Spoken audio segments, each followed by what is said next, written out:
What's going on, y'all? This Pizzle. Night one of the 2022 NFL Draft is complete. And the Giants have selected Kayvon Thibodeaux out of Oregon and Evan Neal out of Alabama. Built by Bama. So, look, I made no secret about it. If you really follow me on Twitter, you know I didn't make no secret about it. I mean, this morning I was feeling like a million fucking bucks. But I really wanted Sauce Gardner, right? The goddamn Jets. I mean, all these years that I've been making content, I have had no beef with the New York football Jets. I haven't said anything about them. I have just, I don't have a rivalry with them. To me, it's all about the NFC East. I know some other Giant fans have a rivalry with them. These sons of bitches need to get their own damn stadium. Thank God I didn't stream tonight, because if you thought last year was bad, tonight was awful. I mean, the goddamn Jets. They take Sauce Gardner, who I thought was going to fit beautifully in the New York Giants secondary, which left us with Thibodeaux, and I just don't like Thibodeaux. I'll talk about it. I'll go with what my feelings are. Let's talk about how we got there. So Walker goes 1 to Jacksonville. If you follow me on Twitter, I said it weeks ago, Walker was going 1. Nobody fucking believed me. Whatever. Walker goes 1. No surprise to Pizzle. Jags get their guy. Hutchinson goes to 2 to the Lions, which is a perfect fit for them. It's a perfect fit for him as well. I don't think either one of those guys was on the Giants' radar, so no harm, no foul there. Stingley goes to the Texans, which that was getting some steam the last couple days. But that's where, to me, shit got turned up on its head, right? I mean, I don't think he's the number one cornerback in this draft. I think it's Sauce Gardner, but he goes there, and here comes the goddamn Jets, and they take Sauce Gardner, which whatever. All right. At that point, I knew Thibodeaux was a Giant. And here's why. I mean, and this is why, if those guys out there that really wanted Thibodeaux, like, yeah, celebrate, be happy. And look, I'm going to root on this guy no matter what. The Giants organization has been built on having, great. I mean, some of our best players ever are just pass rushers, right? Strahan, Ossie, Lawrence fucking Taylor. Like, I mean, we've just got some legendary names that rush the quarterback. And so on the same day we drafted Lawrence Taylor, I hope Thibodeaux works out, right? Not my pick, but I hope he works out. But the reality is what were the Giants going to do? What else could they have? Once Gardner left and Hutchinson and Walker had been taken, what were the Giants' options? I mean, sure, they could have went at 5, but who knows what would happen at 7. To me, at this point, you had two options. You take Thibodeaux, and then you take your tackle at 7, or you take your tackle at 5, and then you trade the 7. That was your options once Sauce Gardner left the building. To me, it would have been interesting at 5 if Thibodeaux and Sauce was there. Then we could have found out really who the Giants really, who they really wanted. That would have been really interesting to me. I think it would have been Sauce, but nevertheless, didn't happen. Got to let it go. But what were the Giants going to do? They weren't going to take what were their options? They clearly liked Neal. They weren't taking a receiver. They weren't going to take Cross apparently. They weren't going to. I mean, I guess they could have went receiver. They could have surprised us there. But I mean, when you look at the roster, I didn't see that happening. I don't think they were going to. I mean, Jordan Davis, they weren't going to go Jordan Davis. Maybe Kyle Hamilton, but I don't think so. What were the Giants' options? Like, Thibodeaux was it. Like, that was literally the only option the Giants had. I mean, anybody else, they would have been reaching. Like, it just, I'm really stumbling all over my dick here, but I don't know if they really got what they felt like was their. I mean, maybe they did. My issue with Thibodeaux is this. I just don't know if a guy like I've listened to his interviews. One of my good friends is an Oregon fan, and we've talked about this guy before. We've talked about Oregon football, and look, Oregon football has had relevancy for several years now, many years, right?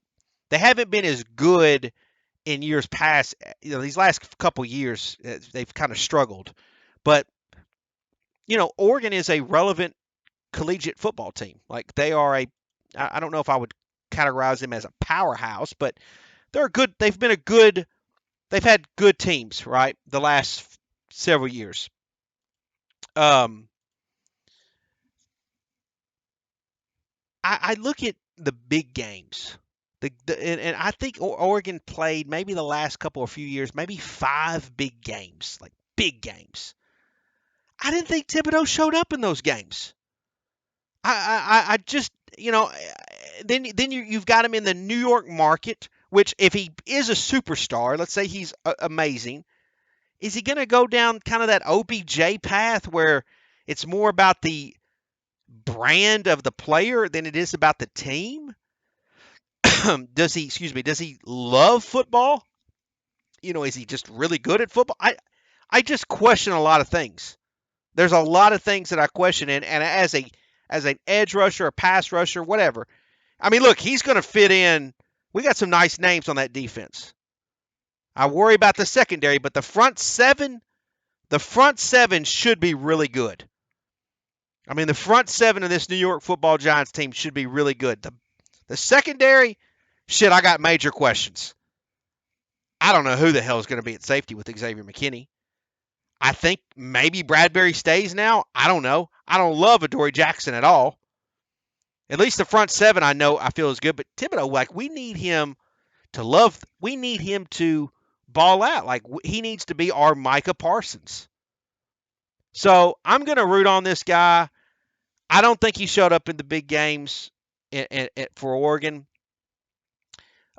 Absolutely, it's nice that the Giants potentially now have a couple really good edge rushers. You know, we've been lacking that, so maybe that's there. I hope this guy is the answer. I hope this guy balls out. I hope this guy keeps his head in it in the New York market. I'm super fucking nervous about it. Uh, he wasn't my pick, but I'll still root him on. But again, I don't think the Giants had any other option but to take him at 5. I mean, I really don't. I mean, maybe they could have traded out, but maybe no. But how do you know that anybody wanted to come into there? I know there was a ton of trades in the first round, but to get up there, you gotta offer some really good shit. So I just don't think the Giants really had any options. So at 7, the Giants get Evan Neal. I have to think that Dable, having the connection with Saban, had a conversation. I think that this is a no-brainer pick for the Giants because Neal can play right tackle. Giant fans, we really shouldn't have to talk about tackles for the next 10 to 12 years, assuming that Thomas and Neal stay healthy. If both these guys play up to their potential, the Giants should have a really nice pair of tackles going forward. And you just got to hope that these guys stay healthy together, you know, are able to have a long career. And there really shouldn't be any excuse for protection now for the quarterback. There really shouldn't be. I mean, obviously we got to solidify the 3 inside positions, but Thomas and Neal should be pretty a good pair to have together. So super excited about that. Offensive linemen obviously don't get a lot of credit in the National Football League. But obviously us Giant fans, we have seen the last several years, if your offensive line is terrible, your quarterback has no chance. No matter if he's a 2-time Super Bowl MVP QB or if he's a Daniel Jones. And I'm a believer, and I know there's several people that aren't, but I'm a believer that if you keep Daniel Jones upright, you give him the confidence of staying upright, and he can maintain his health, he can be a good quarterback, and it can be a win-win situation for the Giants. So theoretically, at this very moment, we can say that we improved the pass rush and we improved the offensive line tonight. I don't worry about Neal. I worry about Thibodeaux. Okay. again though, I can't stress this enough. What were the Giants? What were their other options at 5? I just don't. And they weren't going to go back to back tackle either. That wasn't realistic, right? I know there was some joking about that, but I just wonder if they really wanted Thibodeaux.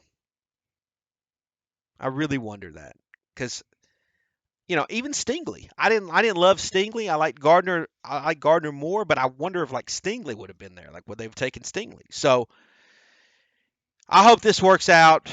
Um, we'll see what they do. I'm really concerned about the secondary. We'll make more content about this, but these next several picks for the Giants, I really hope they address the secondary. Obviously, would like to get another running back, to go with Saquon. Obviously, would like to, get a young tight end if possible. Obviously, would like to continue to attack this offensive line. Maybe even get a receiver. So, um, yeah, I mean, can be optimistic about tonight, but I'd be lying to say if I wasn't a little nervous. So, congrats to all the fans out there that got that called Thibodeaux or wanted Thibodeaux. We'll see how he works out. Congrats to all the fans out there that really wanted Evan Neal. We'll see how he works out. And hey, no matter what, win, lose, or tie, Pizzle is going to be repping Big Blue until the day we die. Okay, that was fucking cheesy. So what?